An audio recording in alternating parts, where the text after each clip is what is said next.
beautiful people, TGIF. I genuinely am happy that this week is over. If you are just starting your week, though, I'm hoping you enjoy the start of your work week. But we are here to go over Married at First Sight. We're going to do 2 episodes in one for a review just because it didn't feel right to review episode 2 without episode 3. But we're going to be going over season 20, episodes 2 and 3, titled Where Is My Groom and the Final I Do. I'm so excited Married at First Sight is back. I'm so excited. No problem, AV. No problem, AV. While AV is taking out the dogs, let's welcome in and thank our moderator. We do appreciate our moderators. Moderators help to make YouTube a pleasant experience, okay? They help to keep everything pleasant and keep everyone in order. So I do appreciate our moderators. I am excited to be here, you guys. Let me know where you are watching from. I'm learning people are watching this channel from everywhere, which I love. I'm really shy in person, so I'm just touched that people watch. But I see people in Wisconsin, Kentucky, over in the East Coast, Texas. I love it. I love it. I love it. I love it. Feel free to comment your predictions and thoughts for this season and all of these couples. I do hope you do what the moderator is asking. Consider liking the video, sharing the video. If you haven't subscribed, consider subscribing to the channel. You can also hype the video. I am newly monetized, and hyping the video helps us to get out there.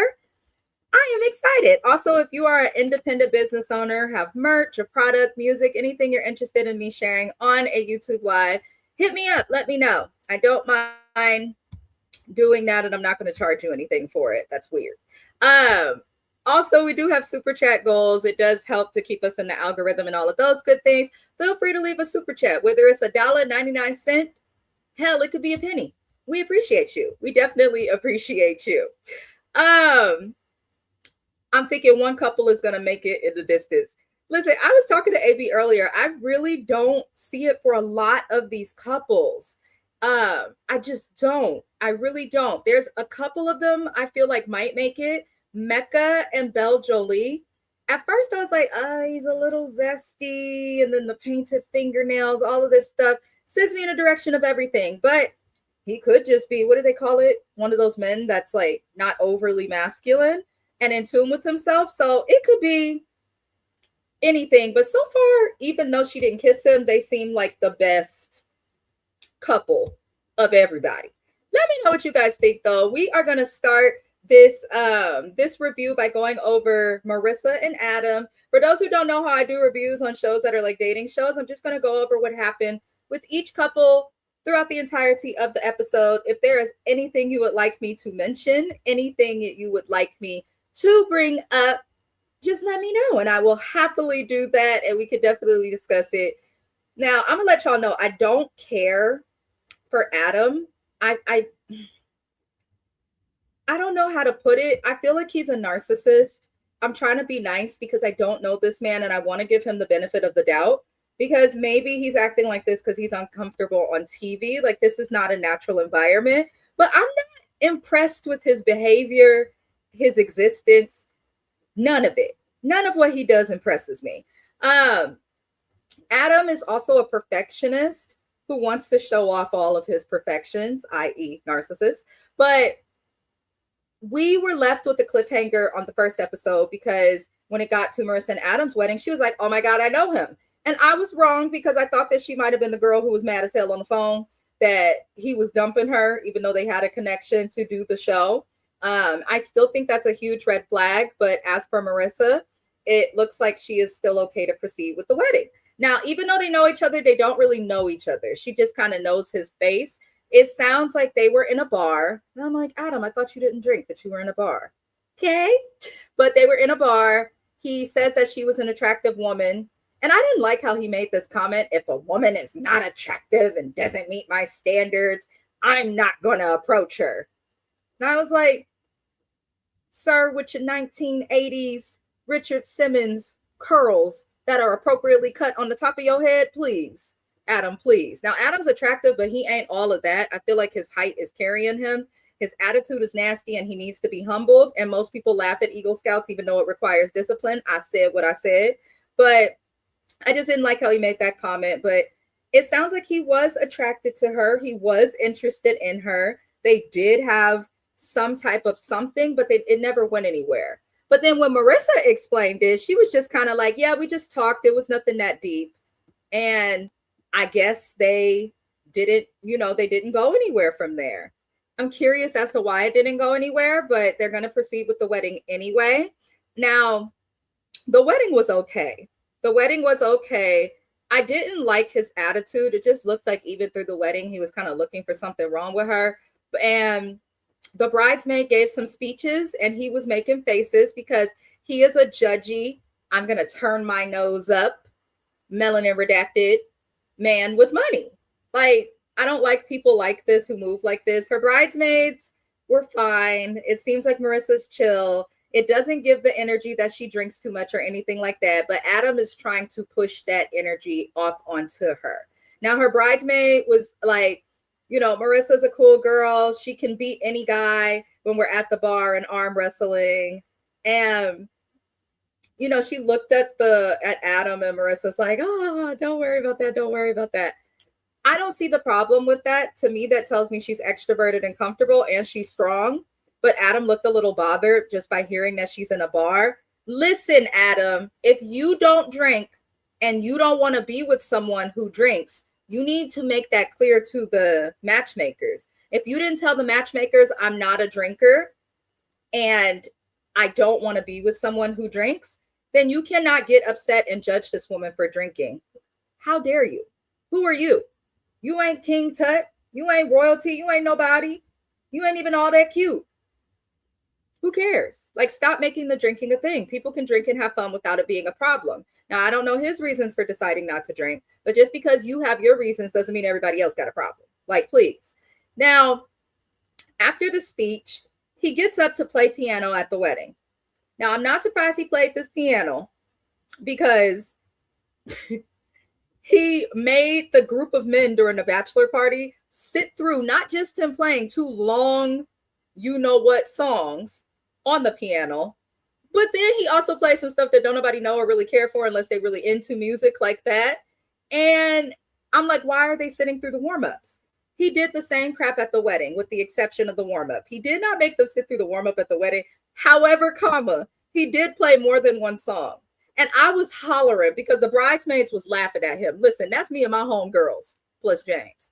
That's just how it is going to be. We finna laugh at you because it's cringy and some people laugh from discomfort. And I think everyone was uncomfortable with him trying to impress her with the piano skills. Sir, you are a 30-plus-year-old man, okay? You are not a teenager or a child in elementary school having their piano recital. Nobody cares that you can play piano. Now, if you get up there and you play like a song that you wrote for her, we would be impressed. But you're getting up there playing Beethoven and all this classical BS that nobody really cares about.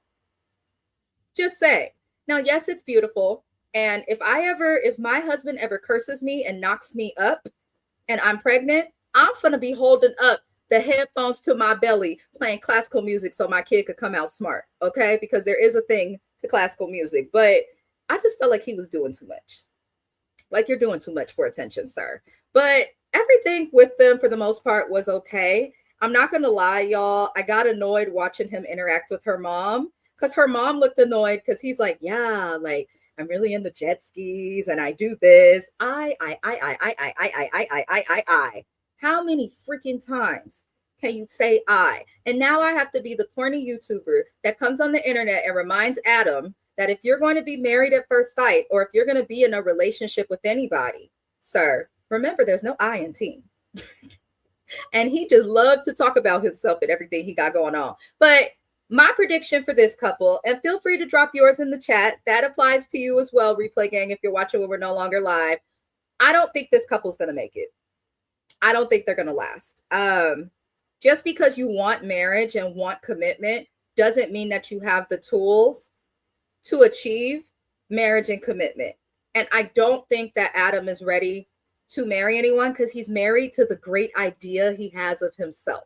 Like, he is married to himself, and that's not always a good idea or a good thing, but I just don't like him. I can't find one thing to like about him. But he doesn't seem like a bad person. I just think that he's self-centered and a little bit narcissistic. Just a little bit. Just a little bit. Um, American Boy said Adam is the narcissist who thinks he is Beethoven.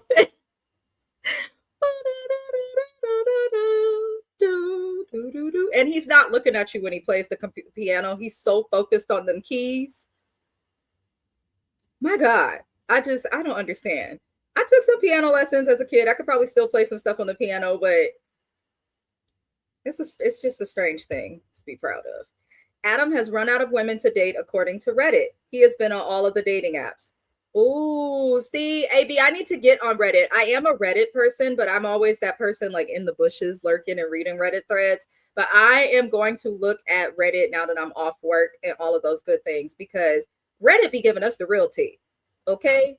I did see some Reddit threads on Shay from 90 Day Fiance that were hilarious. So I'm definitely going to go look at that because it's one thing to have ran through all of the women, but like, what are the women saying about him? That's what I'm curious. And who wants to always travel on a jet ski? He really thinks that's a flex. I don't want to have salt water on my body all the time. I just don't. But he's really proud of the jet ski. And I'm like, sir, even people who are not wealthy are leasing and financing jet skis and whatnot. Like, he thinks that everything he does and has is a flex, and it drives me crazy because a lot of it people don't care about. And if you're so focused on the materialistic things that you have, you're going to attract women who are also focused on that. You are what you attract. If you act shallow, Adam, you're going to attract shallow heifers. I'm just saying. Good point. Why didn't he tell the matchmakers he didn't want a woman who drank? Because he probably was BSing the matchmakers. I mean, he also didn't tell the matchmakers that he was dating someone that he had gone on 5 dates with and had a great connection with. And the only problem was that she didn't really care for animals, but it sounds like she was putting up with it and the animals through the 5 dates that they had together. So I think that he just looks for something wrong in women. There's some people that do that. I know when James is on the reviews, he's usually like, oh, men who do that are gay. I don't think that of everybody, but I do feel like with Adam, he looks for something to be wrong in a woman because he's in love with himself and thinks he's God's gift to the earth. Like, that's just what I believe. I could be wrong, but he doesn't give gay. He just gives obnoxiously obsessed with himself. I would have been yelling, play something we know. Hello. Can you play something fun? We're at a wedding. Play Juvenile. Back that you know what up. Okay? Back that ass up. You could have had people at the wedding dancing, having fun from the seats. I also felt like it was weird because you left your bride down there to just kind of like admire you. Like, what was she supposed to do? Wow, he's really playing Beethoven's second great. Like, what is she supposed to do? Like, he's just weird. He's so weird. I agree they aren't going to make it. I don't think they're going to make it. I think she'll get sick of him. He's annoying. Like, no one wants to deal with that. Nobody wants to deal with that, especially a fun, outgoing, easygoing type of gal. I feel like he's going to try and like shackle her personality. And we don't want that to happen. We don't want that to happen. That was my song back then. That's the American song. I feel like America loved that song as a whole. Shout out to Juvenile. Shout out to New Orleans. Okay? Shout out to them. We are going to get into Tori and Felipe next. I feel like Tori and Felipe may make it, but I also feel like it's too early to tell. Like, I don't get like a confident feeling in what they'll do together, if that makes sense, y'all. Like, everything went well at their wedding. The family gave speeches. I thought it was really kind that his mom, like, Tori let them have a little dance together. Her family was kind. Like, I think the matchmakers got it right as it relates to the family and home values when it comes to Felipe and Tori, but I'm still worried. I'm still worried. The only reason I don't know if Felipe and Tori are going to make it is because everything is easy when you're in a bubble away from everyone and you just got married. How's it going to go when he gets back to work? And is he going to fall back into those patterns of, I'm married, but I'm staying out till 4 a.m., even though I work from like 4 to midnight or something? Like, that's not realistic for a relationship. I know men love to make it seem like women are the problem, but if I get my husband on this live right now and explain it, he would explain that's probably not good for a marriage either. So it's one of those things where that's the only concern I have, as well as cheating. I feel like Felipe be partying when he's out, and that could be where he's presented the opportunity to cheat. That's the only part I'm really concerned about, but everything went well. She let him have a dance with his mother. I like that he gave a toast and was like, the most important woman in my life is now you. And then she went and gave, what he gave her to the mom. I thought it was very sweet, but you don't want to be too inclusive with your family because you're marrying him, not your family and not his family. So I'm going to reserve my opinion because I'm still unsure if these two will last. What do y'all think? Do y'all think that Tori and Felipe will last? Because I'm genuinely unsure. But his mom approved of her. Felipe was very concerned about his mother approving of Tori, and his mother liked Tori because she was respectful to the family. But I'm curious if that like will last. Like, what happens if Tori needs him to stay home and the family's like wants him for something frivolous, and Tori's like, no, just stay with me. Like, are they going to suddenly start disliking her when they're not getting his way? Like, it's hard to read because they put so much pressure and power into the hands of the family. But they went back to their room and they didn't have a problem.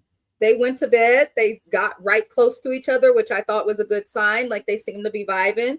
Not much happened with them this episode, but we will see. We will see. We will see. American Boy said Felipe is deaf, punching up with Tori. She is beautiful, and I want to know, where did she get her looks, because her mama and sister look nothing like her. I think that Tori's mom is probably someone that doesn't date like just solely within her race. It looks like, because the stepdad looked Native American and or Hispanic. I don't want to put the wrong racial ethnicity on him. But then the siblings, they just looked white. They just look like regular white folk. And then Tori, she looks like she is mixed with something. So maybe she has a different dad from her siblings. I'm not quite sure. Regardless of what, I had the same thought, AB. She's beautiful. She is beautiful. I like Tori a lot. I do. And I liked both of their families a lot. I just hope that the families stay within their realms, y'all. I really do. I really, really do. We are going to get into Belle Jolie. I'm trying to say her name appropriately because that's the polite thing, but I hate that her name is Belle Jolie. It's cute, but it takes too doggone long to say. Okay, please don't cancel me for that. But Belle Jolie is sitting with Mecca's dad, and he's grilling her about the fact that she did not give him a mouth-to-mouth kiss. She gave him a kiss on the cheek. And his dad's like, what was that about? Tell me what's going on with that. How would you rate my son? How would you rate him? Why would you ask this lady to rate your child on national television, sir? He is funny. Like, why would you do this? Why would you do this? He is a lot. But Belle Jolie rates Mecca. She gave him a 9, and then she was like, maybe an 8 or a 9. And I like that she was honest, because I feel like she wanted to give him that 8, maybe even a 7. But, oh, you don't think Tori and Felipe are going to make it, AB? AB said he don't think they're going to make it.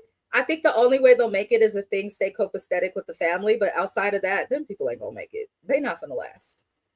And his ways, the 4 a.m. stuff is a lot. Belle Jolie and Mecca are my winning couple. It's crazy. James said, I believe in our first review, that he doesn't think they're going to make it. I was kind of on the fence, but I kind of feel like they might make it. Now, at first, he was giving zesty vibes, but there's a such thing as metrosexual. There's a such thing as bisexual. There's a such thing as being a man who's solely attracted to women and who may just like to put fingernail polish on his nails. I'm not attracted to that.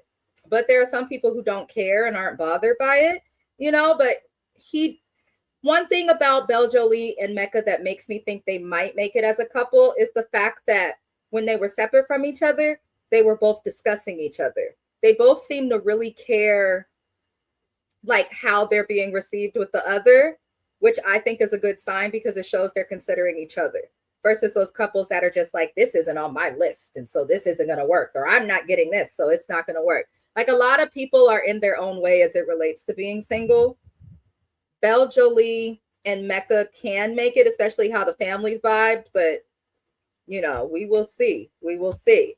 Now, the dad was asking about that kiss on the cheek. I think that is the best thing that a woman could do. I think it shows that she's not just willing to kiss anybody. I know to some people a kiss is nothing big, but listen, your mouth touching my mouth, the human mouth is filthy, just like human hands are filthy. So I'm not just going to put my mouth on anybody.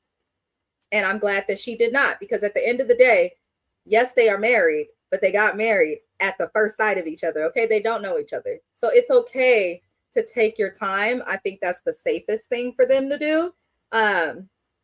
But Mecca was bothered by the kiss because he asked his friends if her not giving him a kiss was like a red flag. He was like, do y'all think that was bogus? And they were looking at him. They were like, it's not bogus. Like, what's the problem? And I like that his friends were like fair and didn't just come down on her or be yes men for him. I did appreciate that. Let me get this comment before we move forward. Yes, and she says she isn't going to rush into things. Yep.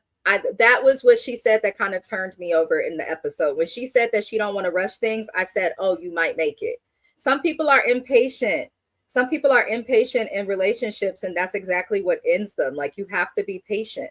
When people say marriage is work, 9 times out of 10, as someone who's been married almost 20 years, it's the work is your patience, okay? The work is your patience. That's most of it. That is definitely most of it. American Board says, on these shows, these women rush into sleeping with these men and then want to be mad when they get dumped. And now your pH is off for nothing, sis, okay? Look at Rhonda from last season. Rhonda and Pat, they jumped into that doggone pool, instantly had sex the first night, and they're like, oh, we want to know. They're not together. They're not together. It seems like on Married at First Sight, for those who have watched season after season after season, a lot of the couples that move fast are not together no more. So I do think it's good to wait. And plus, the lust to be even better. Okay, the bedroom would be even better if you've waited. I'm just saying, it'd be better. Now, Mecca's dad decides to get up there and give a weird speech. He let us know that Mecca was a boxer, and then he quit that. And then Mecca wanted to do some other stuff, and then he quit that. And then Mecca wanted to play basketball, and he wasn't good at that, and ended up playing on the women's team. He was not successful at being a WNBA player. I was like, what? You just roasted your son. But you know what? That's what Black people do. We are always roasting each other. So I was not surprised that his dad is just funny.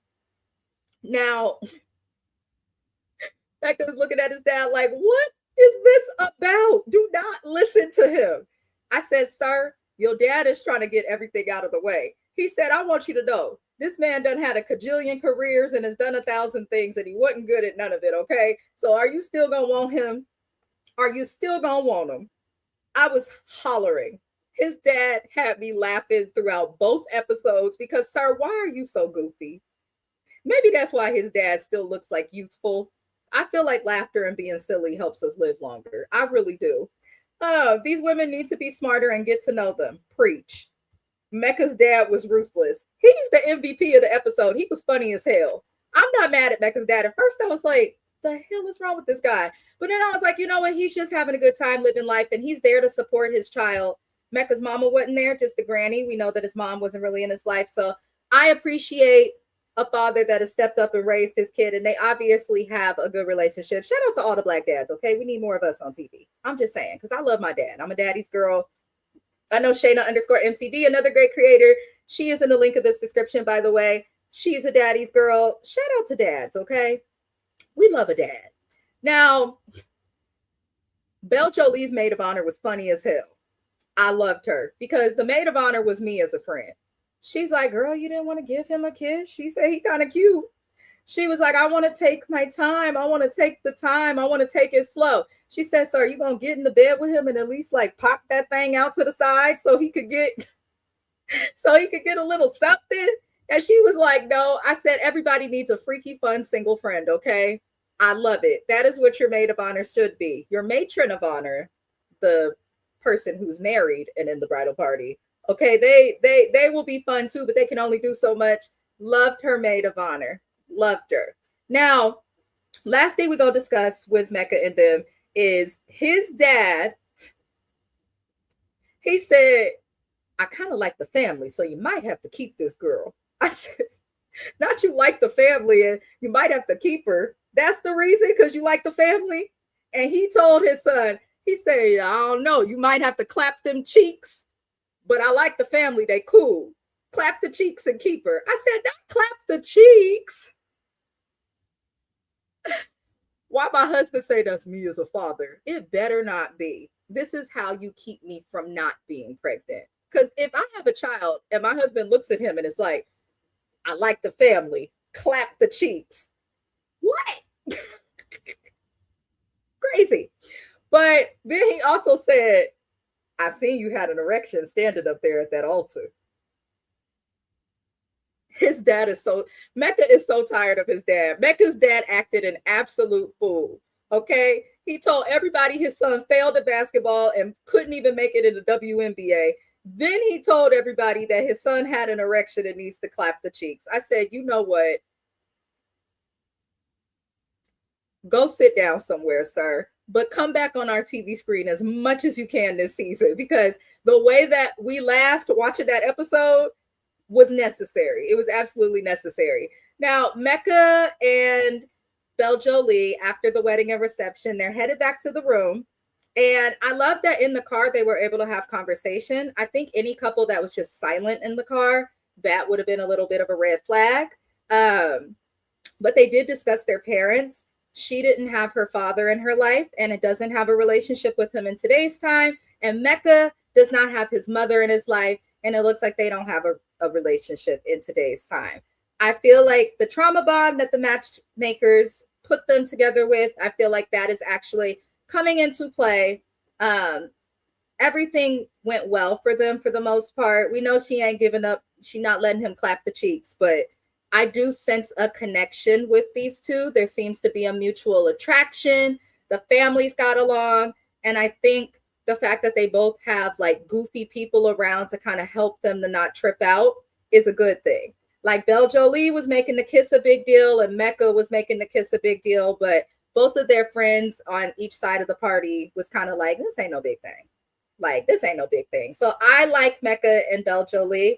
I like them independently and I like them together. I do think the matchmakers got it right with them and I hope they last. Because last season, I can't remember old girl's name. I think it was Brittany, the other black girl from last season who got placed with that guy. I don't want to see couples like that who we obviously know are not going to make it, who are just staying together for the show or whatever the reason was that they stayed together. But Beljolie and Mecca, y'all are dope thus far. My mind can change, as y'all know. Yes, the silent couples was a red flag. Silence is a huge red flag. Like, yes, a little silence is okay, but y'all are married. Y'all better get to talking. What's your sign? When were you born? What time? Who's your mama? Like, get to talking. Get to talking, y'all. Friendly reminder, if you could please consider liking or hyping the video. I do appreciate you. It does help me. And thank you to anybody who is here and watching, whether you like the video or not. I do appreciate you for watching because that also supports the channel. Lord. AB says, I met a woman online many years ago and she looked like a damn troll. AB. The pics she sent were taken at an angle that didn't show the true. Oh, she catfished you. She catfished you. If you're taking pictures, even if it's of you, of an angle that does not look like you, how you normally look, you are catfishing somebody, okay? Listen, I'm not on YouTube in full hair and makeup, but at least if you see me in person, you can say, hey, that's Mrs. Best Reviews. Hi, because I look like my damn self. I hate when people do that online. Like, just look like what you look like. Please. Please. Lord. But now we got Facetune, AI, all these different things. Make sure people who are what they look like, okay? Make sure they are what they look like. Because that's crazy. I'd be irritated. Nick and Courtney are another couple that I do not think will make it. I don't think they're going to make it at all. They annoyed me. They really annoyed me. And they're forcing me to have to talk about politics on my channel. And I don't like to talk about politics on my channel because regardless of who you people vote for, I appreciate anyone who supports me unless you're out there supporting the harm of other people. Like the whole left, right, conservative, liberal, that shit's gotten out of hand. Okay. I remember back in the day when people, I'm going to go off camera for just a moment, you guys, while I clock out from work. I remember back in the day when the biggest political argument was 9/11, the war over in the Middle East, and did Bush really win against Gore? Okay. Now it has turned into something entirely different and entirely dramatic, and it is ridiculous. There are also several red flags when it comes to Nick that my fabulous moderator, AB, is bringing up in the comments, and it's a mess. It is an absolute mess. Hello to my favorite Gemini outside of myself. Hello, Shani. I hope that you are doing well. I hope that you have had the best day. I do. Y'all, okay, so here is the problem I have with Nick. The problem I have with Nick is exactly what is on this doggone screen, okay? Because why did they allow him to be on this show, considering the fact that he has been on so many other reality shows specifically related to dating? I personally do not feel like he should have been allowed on this show. Like, that's just my personal... sorry, y'all. I'm proving my time card, doing all sorts of stuff in the background. But that's just my personal thing. I feel like the fact that he was on so many shows is kind of a red flag, if I'm being entirely honest. I don't feel like that's fair or appropriate. Especially one of the situations he discussed was like the biggest red flag, and his friendship is a red flag. Now, I could be reaching. I could really be reaching, y'all. I'm back. Nick made my gaydar go off. And nothing is wrong with being gay. Nothing at all. I love my gays. I have a lot of gay friends. I love the gay community. But I don't think it is right for him to be on this show, considering he's always on TV. He gives a little fruity vibes, and it's hard to know what's real and what's fake with him. Like, it's hard to sense authenticity when he behaved the way he behaved, if that makes sense. Now, let's get into the description of them. Courtney is a bodybuilder. She's also a conservative Republican. She does make it clear, I'm conservative, but I believe that women should have the right to choose. It's our body. I'm mainly conservative for the financial part of things.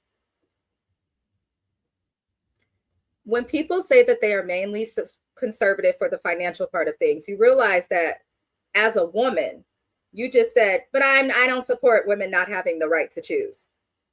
Yes, you do, because the way you register to vote and who you vote for are the people who think that they have the right. A bunch of men who have no fucking clue what it is like to be pregnant. A bunch of men who don't know what the fuck it is like to have a period and to menstruate. A bunch of men who don't understand what the fuck it's like to have a whole reproductive system and extra organs in the form of a uterus and other things. Like, no man should be making laws about women and our bodies because you don't fucking understand what it's like, because you don't got titties, you don't got a coochie, you don't menstruate, and you can't get pregnant. So how are you going to tell me as a woman, regardless of what your political preference is, what to do with my body?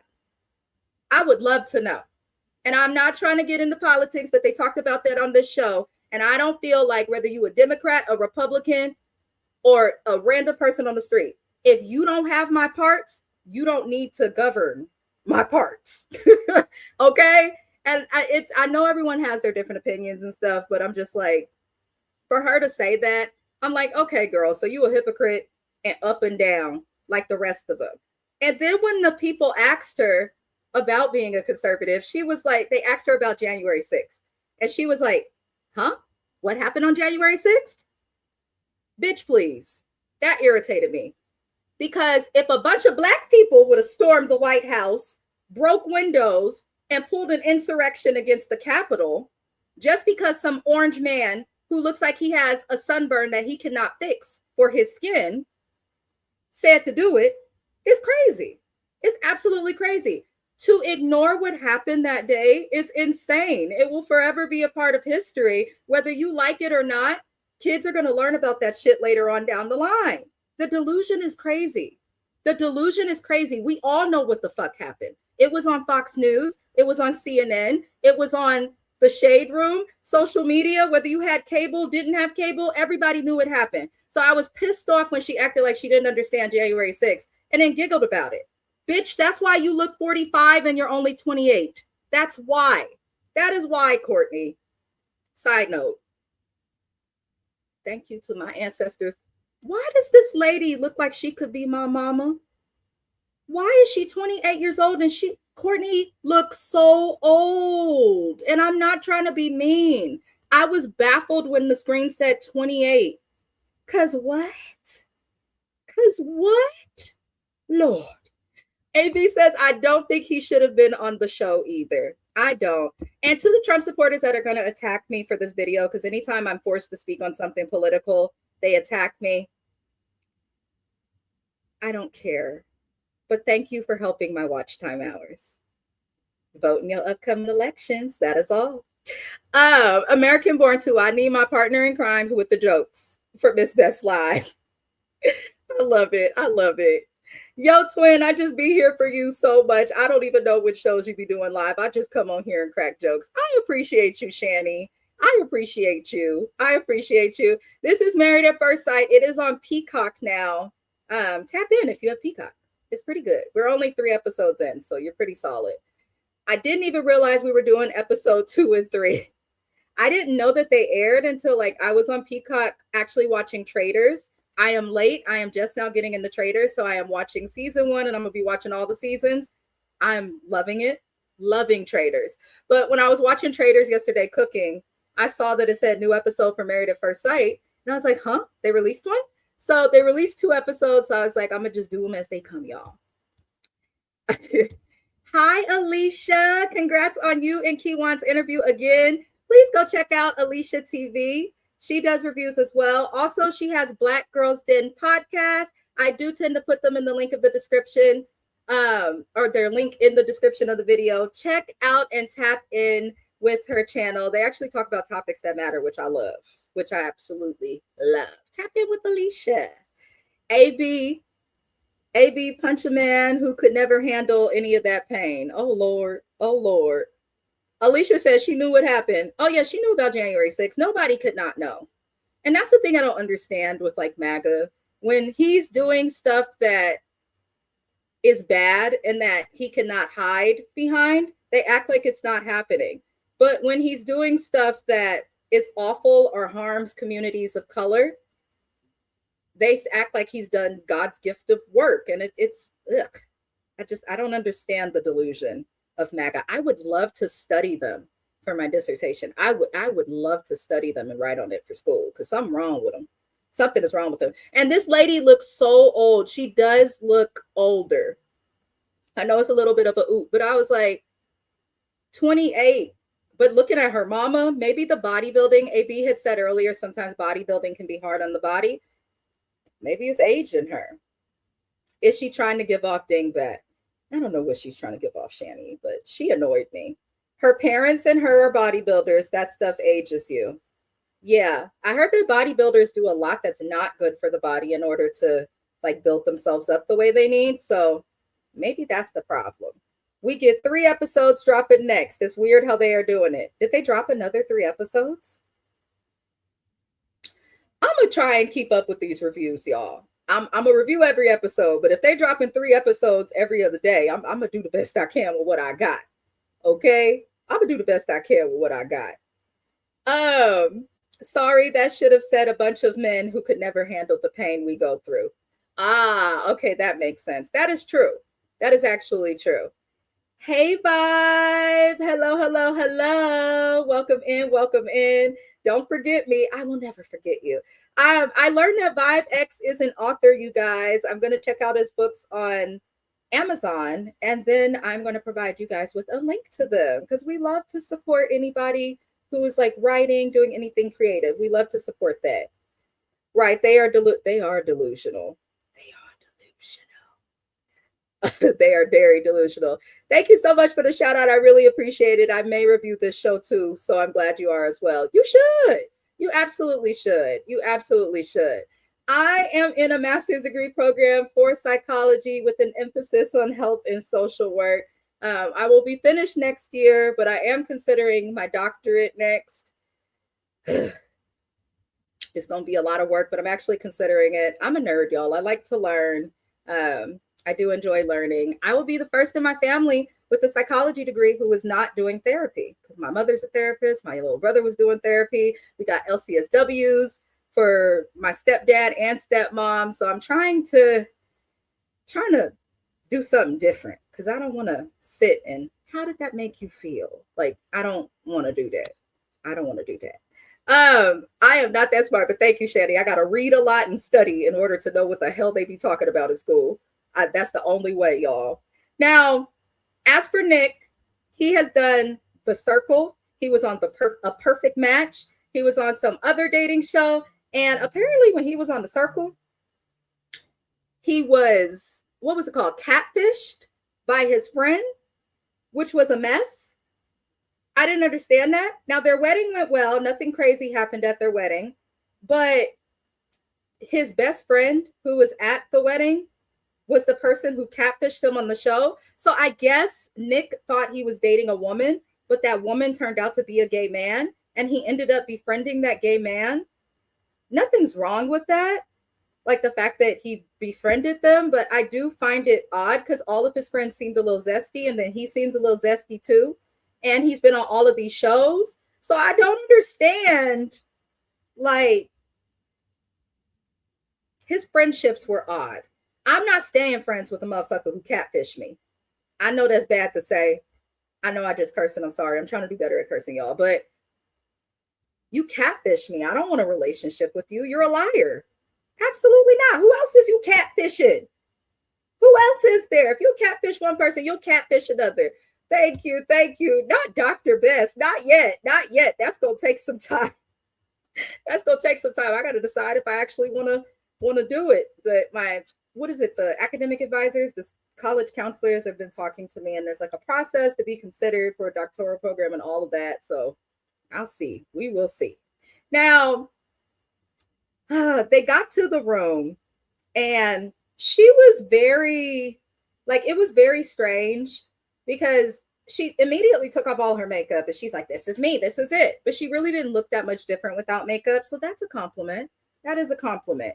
And she took down her hair and got comfortable. And I feel like just let him see what you look like for real, because easier that way. Now, she allowed him to sleep in the same bed as her. He did ask, but I'm still getting weird vibes from them.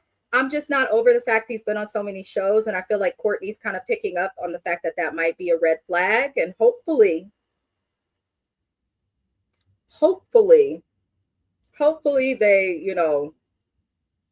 hopefully she pays attention to that, because I don't trust him. And I think it was irresponsible of the matchmakers to allow him on this show, because anybody hearing that would feel concerned. Like, you're supposed to be here for me, but you're doing all of this other stuff. Like what? Like what? Ugh. Alicia, I have no clue. Right now I'm in public health care. I work for pretty much like federal insurance, providing clinical social work and things like that. But I don't know what I want to do. I want to help people, but I'm actually leaning towards more getting into like the research side of things. Or if I do the doctorate, my main goal, if I do the doctorate, is become a college professor. I would love to teach psychology to associate students, baccalaureate students, or undergraduate students, as other people call it. But I would love to teach. I enjoy teaching. My dad teaches people. I would love to teach. I would. I've always kind of wanted to be a teacher, but I avoided it. So I would probably go into teaching when I'm done with my master's degree, kind of considering getting my clinical hours to become a guidance counselor, like in a school, maybe school psychologist also. I could get licensed. I'm a Gemini. I'm an indecisive girl. I don't know what the hell I want to do, but I know I need to keep studying so that I have the options to do something. I have a friend, shout out to my good friend Latasha. That's my bestie. She is just recently got approved by Board of Behavioral Science to apply for her, or to take the test for her license to become a LCSW. But she's in nursing school. She says she's just doing the license to pay for nursing school. So I guess I'm just indecisive, and all my friends are too. We're indecisive as hell, but we're going to figure it out, and we're still making the ancestors proud. Shani said, no, I don't want no relationship with you. You can't catfish me. I don't know who the hell you are. In the words of Michael Jackson, are you black or white? I love Shani. I love Shani so much. We love Shani. I cannot wait to meet.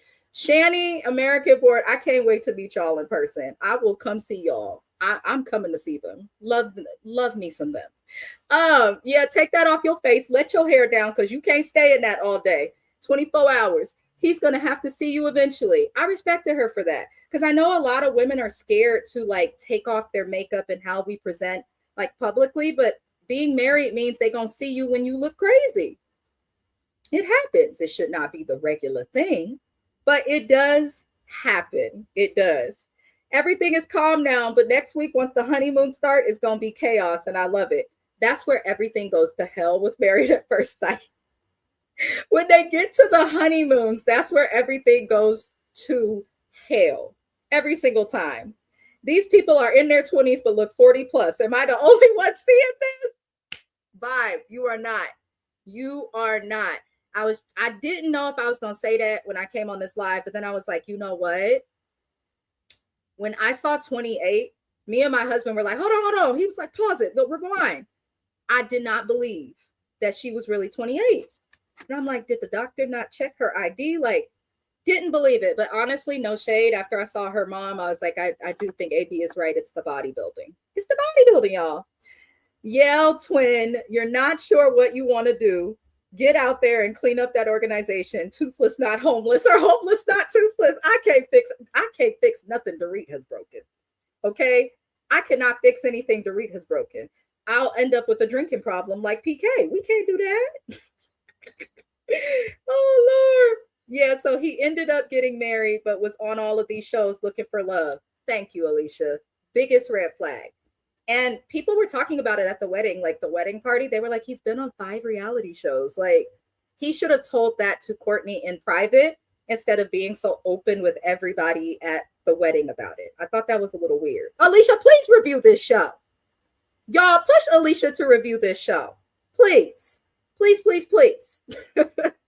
Please, Lord. The honeymoon, man, that's supposed to be the best part.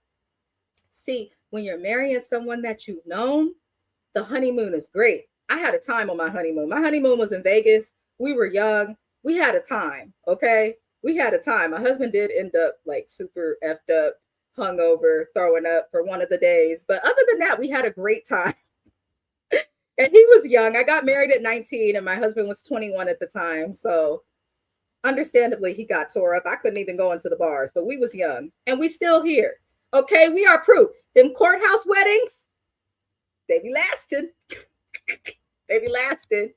She said, okay, yes, teaching psych would be cool. Yeah, I enjoy teaching people in general. I enjoy it a lot. I'm weird. Like when I worked with kids, I love potty training and teaching them to read and write. I just enjoy teaching people. And apparently I'm patient. So that's what people say. So I don't mind it. If I'm not teaching people, maybe I'd go into like working in like hospitals, or I might just get my own license and work from home and be my own boss. But the goal is to do it. Everybody who is black, especially my Black women, get your degrees, get your degrees. Get your degrees. Just get them if you can. And if you can't get your degree, make a job for yourself. Do something for yourself. I support anybody trying to do for themselves. Yeah, there's going to be chaos. They don't know each other. That's right. I'll be more than happy doing a courthouse wedding and a destination honeymoon. Okay. That's the best thing you can do. That's the best thing you can do. Who is next, y'all? Who is next? Michelle and Cameron. Oh, I didn't even, James, if you're watching, I'm so sorry. James is usually on Married at First Sight with me. We do review this together. His partner surprised him with tickets to the Chris Brown and Usher concert. They are in Charlotte, North Carolina tonight. So James is having a time watching Chris Brown and Usher and Mario and all of the other great people perform. I love that for my friend. I hope he has a great time. Enjoy. James will be back for the next review, and he'll be here over the weekend as well. Oh, you can't stand Cameron. Well, I was not expecting that, AB. I was not expecting that. Cameron didn't bother me too much. What did bother me is the fact that he's never been in a long-term relationship. I find that odd to be in your like late 30s and you've never had a relationship last for longer than 6 months, that's weird. That's weird. Right. He's having the time of his life because those are two artists that I know he does listen to. Okay. Now, but she's like, let me go watch. Please, Alicia, please go watch it, boo. Go watch it. Go and watch it. Something is off about Cameron, AB. You have a really good discernment. You have really good discernment. There is something that is off when it comes to him. Now, I don't have much to discuss with this couple. She cries a lot. Oh my gosh, she cries so much. So much she cries. And her laugh kind of annoyed me the whole time at the wedding. I was like, damn, bitch, nobody's even making a joke. What you laughing at? She was just laughing and crying and laughing. She seemed really sweet though. Cute girl. Her father is camera shy. Her dad was at the wedding. We did see him sitting there, but he was camera shy. So it looks like he wasn't trying to like do too much as it relates to walking down the aisle, but he wrote her a really sweet letter. I'm a daddy's girl. So I was like, oh my God, my God. We get to their wedding and she rode in on a carriage. She looked great in that carriage, but it was just awkward because she was laughing. Now, her brother gave a speech that was kind of funny, but she did look bothered by her brother's speech. She did look bothered by her brother's speech a little bit. But after the wedding in the car riding back, he mentions to her that he's never had a long-term relationship, and she kind of took it as a red flag. But it seems like they're trying to move past it. I need for them. So Cameron is odd. There's got to be something wrong because he's 6 foot something. Why aren't your relationships lasting longer than 6 months? Are you breaking up with them? Are they breaking up with you? Is there cheating involved? Why? Because he's just telling us nothing lasts long term, but he didn't really tell us why. And personally, I would like to know why. I feel like it's relevant. If so, like it's relevant. Maybe it's just me, but I think people focus too much on, oh, my ex used to do this. No. Why did your last relationship end?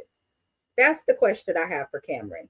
But I do hope they work it out. They were very awkward with their body language. And I know that there's a height difference, but I have dated someone who was 6'5" before. That fool was 6'5" in high school too, which was crazy. And I could not reach him. I'm 5'5". Okay. I'm not the tallest person. So, but there was still like the attempt to be affectionate. He seemed just awkward, very awkward. And I feel like his friends gave more about him than he gave about himself, which could be a red flag, but I don't have much for them right now. Okay, Vegas, ciao. I'm Vegased out. Everybody who's from California, when it comes to LA and Vegas, we are there often. So I am so sick of Las Vegas. I cannot say how sick of Vegas I am, but I did have fun on the honeymoon. That was cool. You could do review TV shows from a psychology perspective. I did that once. When my channel was like brand new. I only had like 200 subscribers. I did it with a philosophy major actually from UC Berkeley, and it was the psychophilosophy of reality TV. We discussed it, but then I didn't really keep up with it because I was like getting my first degree, working, had a lot going on. But I've actually considered like doing like a little series, like where I do things from a psychological perspective, which I would enjoy, or even a philosophical perspective, because I'm a nerd. I'm a nerd, Alicia. I'm a big, big nerd. I'm a really big nerd. I just talk a lot of shit. That's all. Thank you for pointing that out. Now, I do like her, but this union will not work. Ciao. It's not going to work. She seems sweet, but I feel like he's about to take her through it. And I don't know why I feel this way, but I really feel like Cameron's about to put her through some things. But she's really sweet. I hope he doesn't like break her too bad, but I just don't trust them. Now, y'all, forgive me because the next couple we gonna discuss, Sean and Nikki. I think Sean is DL. I do. I really, really do. And if he's not, then I'm sorry, Sean. I have no problem admitting that I am wrong. But maybe your problem in finding love is that you're giving off DL vibes. I'm not going to attack this man's looks and all of that type of stuff because he wasn't like, I wasn't attracted to him at all, watching through the TV, but he's not like an unattractive human, if that makes sense. He was just very zesty. Now, they are probably our most educated couple that we have. He is a doctor. Well, he has a doctorate, and she is an HR leader. They were interesting. Now, Sean says that he was a virgin until he was 21 years old. And then after he lost his virginity, he says that he did not have sex again until he was 29. I said, damn, 8 years before, what happened? Like maybe he just didn't value sex. Like we can't say it's religion or anything like that because he went and did it. But that was a strange thing. Maybe he's giving off zesty vibes because he's not experienced in the bedroom. It sounds like he's only had sex twice in his life. He also mentioned growing, be putting up red flags. He also mentioned that he grew up in a church, and a lot of African American PK kids will not feel safe to come out, especially of his generation. He's 40 something years old. He's in his late 40s as well as Nikki. And, you know, older generations are not as accepting as newer generations. So I feel like maybe it's not safe for him to come out if he is gay, but he definitely gave zesty vibes. Okay, he definitely gave me that. But I liked him. He seemed super cool. Loved his personality. He just gave super zesty. And I was looking at the matchmaking experts like, really? Y'all put him with this girl? Now, Nikki is a 47-year-old woman as well. She makes $250,000 to $350K in a year. And she wants a man who makes at least $200,000 to $250,000. She says she's willing to accept someone who makes just $200,000 annually. And Paul looked at her, the relationship expert, and he was like, "Are you aware of the average American salary being $64,000 a year?" And she was like, "Yes." Then why are you requesting a salary that the 2% makes? Okay? Be realistic. Be realistic. Now, I also didn't like that Paul, the relationship expert, was saying to, I can't remember her name, the other doctor, the sexologist lady, they were like, well, it's going to work with them because even though she wants somebody who is making this money, he makes good money, he's educated, he may not come through on the looks department, but she should still be okay with him because of his profession. Now, just because she said that she's dated people who are less attractive doesn't mean that she wants to. Okay, so I didn't like that they did that. It was kind of like, what are you doing, matchmakers? What are you doing? But they matched them together. She seems uncomfortable. I thought that she was going to be a runaway bride. I really thought she was going to run away, but she made it to the wedding and got through it. Now, in the wedding, I believe it's called the garter, where the man comes and he takes it off of the woman's leg. Like when we got to that part, she looked a little annoyed. It seemed like she didn't want him to do that, but he went ahead and did it anyway.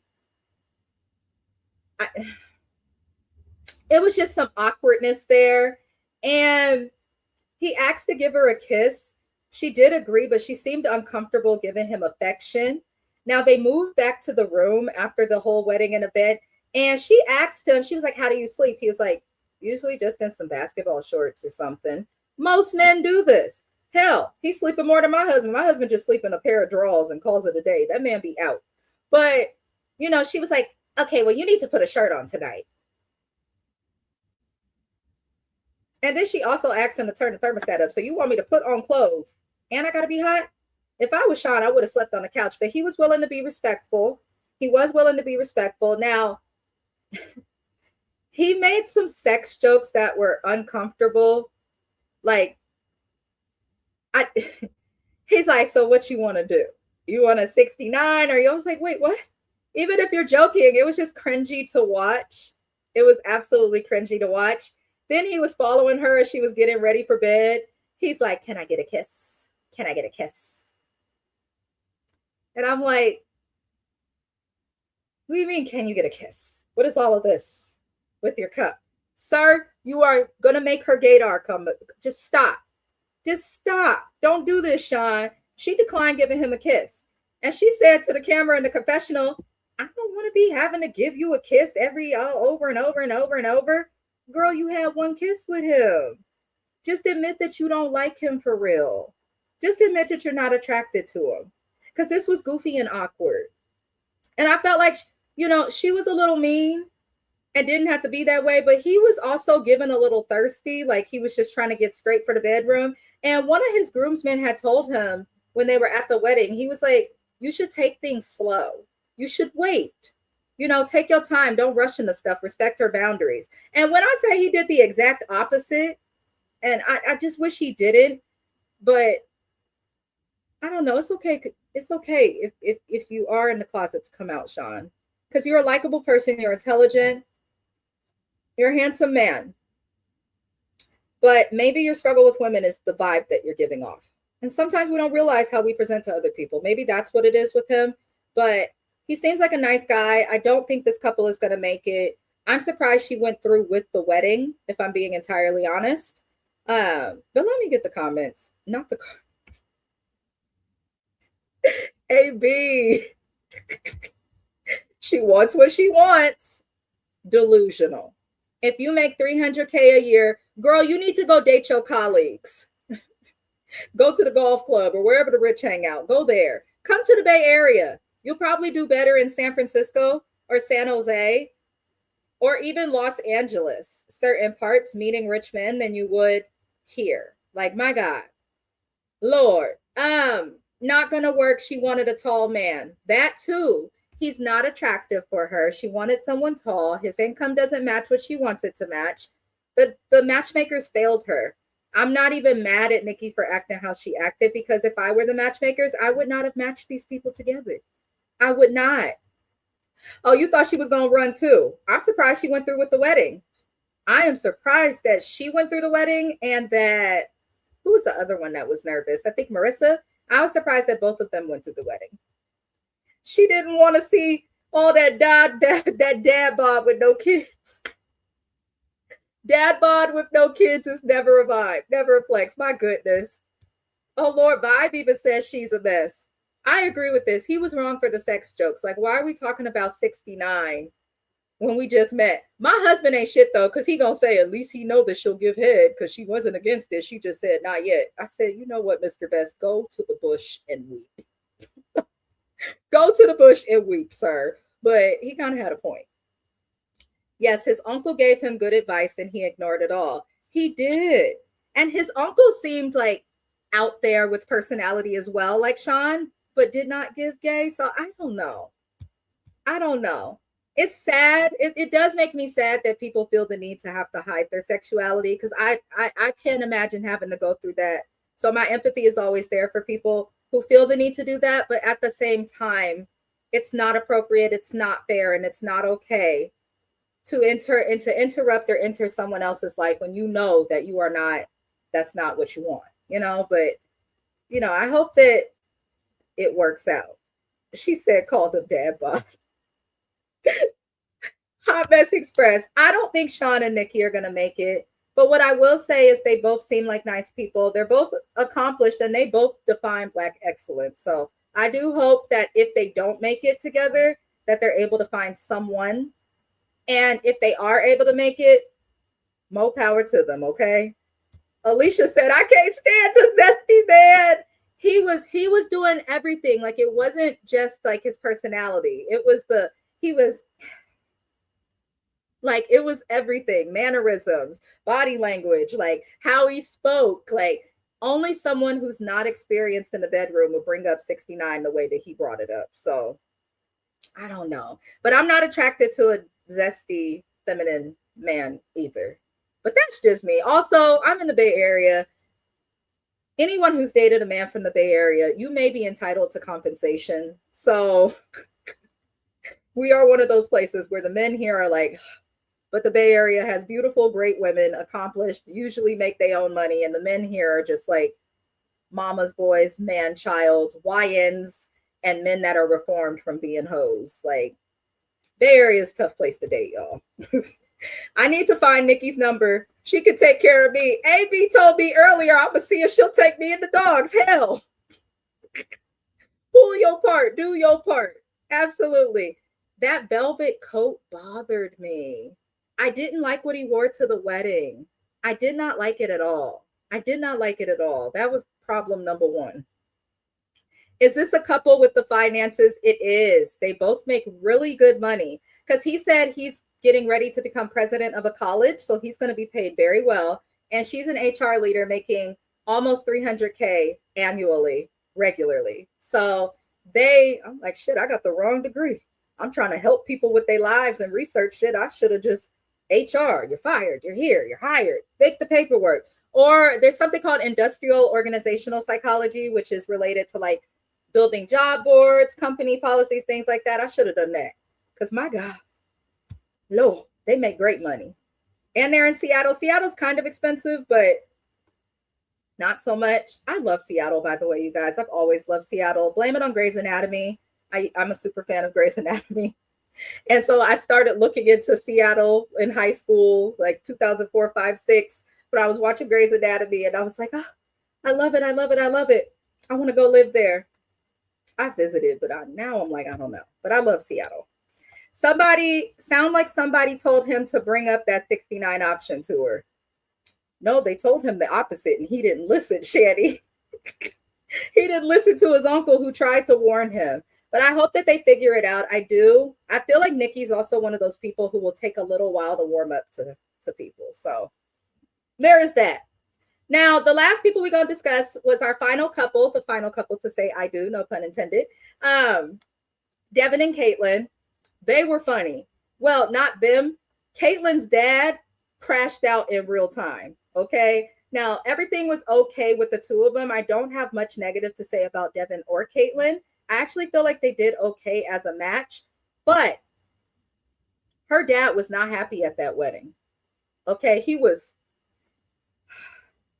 And when the wedding party came in and sat behind him, one of them he looked at and they said something to him, how you doing? And Caitlin's dad looked and said, yeah, whatever, I'll punch you in the face. I said, what's wrong with him? And me and my husband were like, did he really say that? So I rewinded it, turned on subtitles to make sure that's what he said. He did say that he was going to punch whoever was in that wedding party behind him in the face. I'm like, okay, I hope you knew them. I hope that you knew them. I was like, her dad is not happy. I was so worried what her dad was going to say. We all were. Now, Caitlin explained that her dad is not going to be walking her down the aisle because he takes tradition seriously. He was upset that no one asked his permission for his daughter's hand in marriage. He did not want to walk her down the aisle if the guy didn't do the work. I get it. I ended up eloping. My dad was actually willing to pay for my wedding. Love you, Dad. Shout out Savior Charles, y'all. Shout out Savior Charles. But he was actually actively like willing to pay for my wedding, was getting ready to do the deposit on the venue. And I'm a huge daddy's girl. I got fed up. True story, because my mom was giving me hell. I also love my mother. And she was like, I'm not going to come to your wedding if your father's there. I don't want to be around Savior Charles. I gave him 4 kids. He gave me a headache. All this extra stuff. And so I got annoyed. I was like, fuck it, I'm not getting married. And my husband was like, yes, the fuck we are. So we eloped on a Wednesday. Okay? We eloped. My dad always says to me, and I do feel bad, he's like, I hope you consider renewing your vows. I always wanted the opportunity to you're my firstborn. I want to walk you down the aisle. So I do understand Caitlin's dad for wanting the tradition and wanting to walk her down the aisle. Listen, if you are a daddy's girl, you get it. If you are a dad, you get it. I mean, I feel bad. Now I'm like, I might have to renew my vows because I've been married now, 14, 15 years, something like that. And my dad still brings up every year around my anniversary, you should consider renewing your vows. I'll be like, oh my God. My little sister's in a very committed relationship. Naima, hurry up and get engaged so that this man can come up off my back. Because I don't really care for weddings. I'll go to them for like the free food and liquor, but I don't really I've never cared for weddings. As a little girl, I wanted to be a veterinarian, not get married. I didn't care about weddings or any of that. So I'm a weirdo. But I did feel for her father. I absolutely did. Okay, you saw that. I was like, oh my God, did he say that? Not shout out to everybody who elopes. Them be the people still married usually. It'd be the people. But I'm still here. I'm still here. I'm still married. My dad loves my husband. They call him before they call me sometimes, which is crazy. But my Lord, my Lord, my Lord, crazy. I don't really want a vow renewal. I hate getting dressed up and doing all that extra stuff. But the way that they could get me to do a vow renewal, if they're like, hey, let's do it overseas, that's fine because that's a trip. That's the only way I'll do it. That's the only way I would do it. Not beautiful story. Thank you, Clyde. But their wedding was interesting. Her dad did get it together. Now, when she come down the aisle, he tried to greet her dad and he didn't greet him at all. But when, he stood up in the wedding and I was like American born, I was like, what is this man about to say? But he was like, I don't like this. I don't trust it, but I'm going to trust my daughter. And they proceeded on with the wedding. I think he just needed to get it off his chest because he could not. My husband's laughing at him. That man was fighting for his every breath. He was going through it. Okay. He loves his children. And honestly, I love dads like that who love his kids so much that he's stressed out. Because let's call a spade a spade. To get married at first sight is not normal. Everybody else's family was acting all, oh, yeah, woo, welcome, God. This shit ain't normal, okay? And Caitlin's dad said, F that, F him, fuck this, fuck it all. I don't like this. And I don't know any of you people, but I want you to know I don't like it.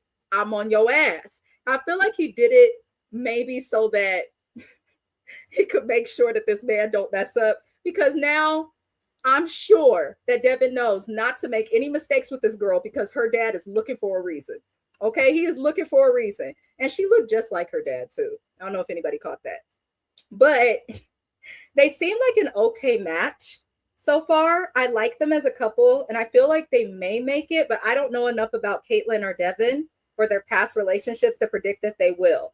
Now, at the reception, Devin chatted with her dad, Samo, and it went well. And in the end, her dad gave an uplifting speech without an apology. And he pretty much let him know, like, I was upset coming here, but the family is crazy. I said, what you mean they crazy? And then he finally fixed it. He says, you guys are crazy in a good way and actually really cool. I think that was good for them because you don't want to have like both sides of the family a little too cool and then they get close and then they split up and then the family still having to see each other. So I do think it's good that the dad, did all of that and then saw how chill they were because he really didn't have no problem with them. He's just worried about his daughter. She's a daddy's girl. That's daddy's baby. Okay. He that's all it was. Listen, Caitlin, shout out to your dad because he entertained me and I love parents that love their kids because my parents are kind of like that. Like, damn, I'm mad. I'm going to say something, but I'm not going to do too much. Her dad reminded me of my dad because that was my dad talking to my husband. Like, I don't like this, but you treat her well. So I guess I kind of got to accept it. I thought that my husband just be looking at him like, okay. But I absolutely understood where the dad was coming from. Now, they gave a little peck at the altar. They didn't do too much, but we'll see. Now let's get through these comments because all of these couples are red flags. I thought it would get better in episodes 2 and 3. It didn't get better, y'all. It didn't get better. The only couples I think that have a shot at making it, if I'm being honest, let me go through my notes and see. I think Tori and Felipe have a 60-40 chance of making it. I think Felipe might fuck up. Don't know why I feel that way, but I do. I also think the families may be a problem. Belle, Jolie, and Mecca, they may make it. I worry about their childhood trauma impacting them, but I think they'll be okay. And the last couple I think will make it is Devin and Caitlin. They may be okay as well. We just don't know enough about them. But that's sad. That's 3 out of 6 or 7 couples. So hopefully Married at First Sight gets it together. But they've changed some stuff. I'm liking the changes. And I'm hoping things, continue to go well. I'm hoping things continue to go well. A runaway bride. Lord. Lord. The other families just wanted to be on TV. That's what it gave. That's what it gave. Not they wanted their appearance fee. Shandy. Oh Lord. Devin is not wrapped too tight. I don't think they're gonna make it. Damn. You have a point too. You have a point. He seems a little, when he had the sunglasses on his head at the wedding, I was like, oh, I don't know. And this last couple did the bounce house the first night. Ciao. The first night is crazy. They don't kiss at the altar. Most of them did, except for I think one or two. Yeah, just Belle, Jolie, and Mecca, and I can't remember who the second was, but most of them did kiss at the altar. Wasn't nothing too passionate, but most of them did kiss. How long do they have to meet? The couples are pretty much like they meet instantly right at the wedding thing, but we'll see how it goes. We'll see how it goes once they're alone. That's usually like the honeymoon is usually where things like we start to see what's what. Belle, Jolie, and Mecca are the only ones I think are going to make it. Ooh, Lord.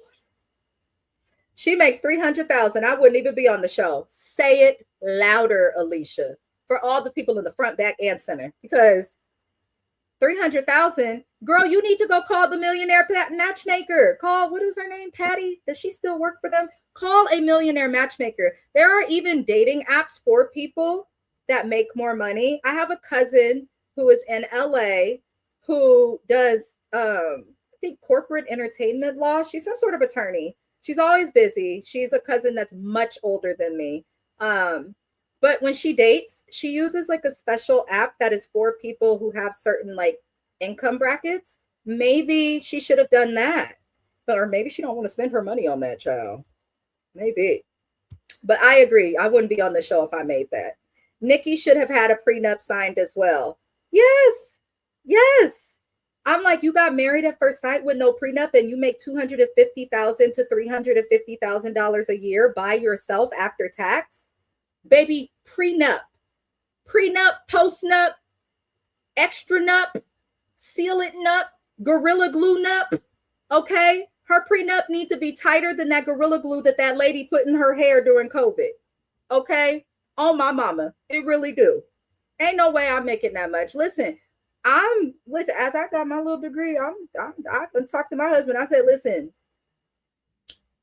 once I'm making more than $120,000 a year, okay, I need my post-nup. Okay, and Mr. Best be like, I get it.